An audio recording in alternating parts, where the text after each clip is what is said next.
وہ جس نے مجھے ایک حرف اساتذہ کا احترام نہیں، اساتذہ پریشان، استاد تو بیچارہ روز کٹہرے میں کھڑا ہے، روز کٹہرے، روز لوگ اس کو کہتے ہیں کہ جناب آپ نے یہ بات کیسے کر دی، آپ کی جرت کیسے ہوئی؟ اور جو لوگ، جن لوگوں کا یہ تصور بن گیا تھا نا کہ رب کے سامنے کھڑے ہونا ہے، منہ دکھانا ہے مالک کو، جن کا یہ تصور بن گیا تھا، بچ گئے تھے۔ ہم دنیا میں جینے کے لیے سارا کچھ کرتے ہیں، رب و رسول کو منہ دکھانے کے لیے نہیں کرتے۔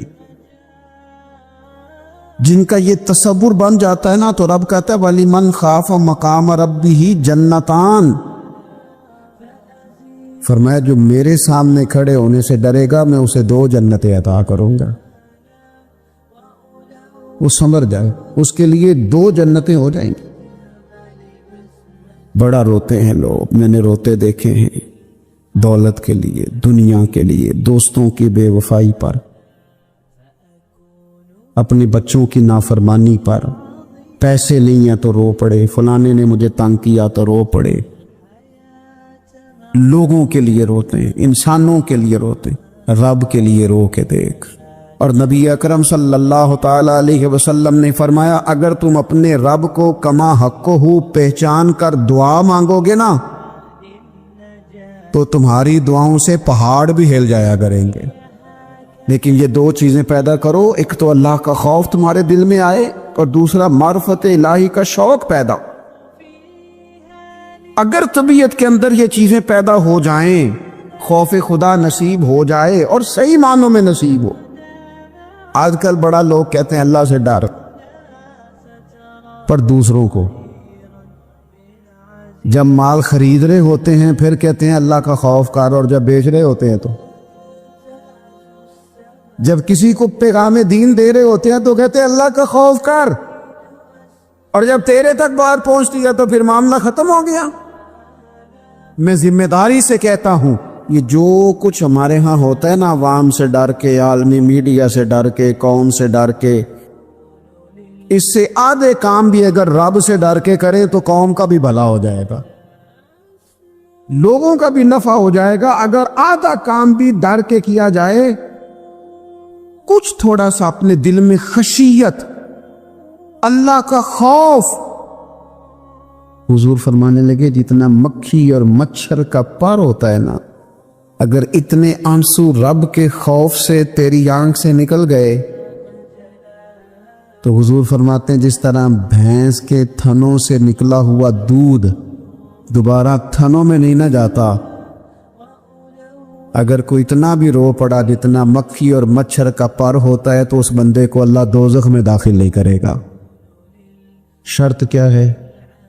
اللہ کے خوف سے، رب کے، خالصتاً اللہ کے خوف سے۔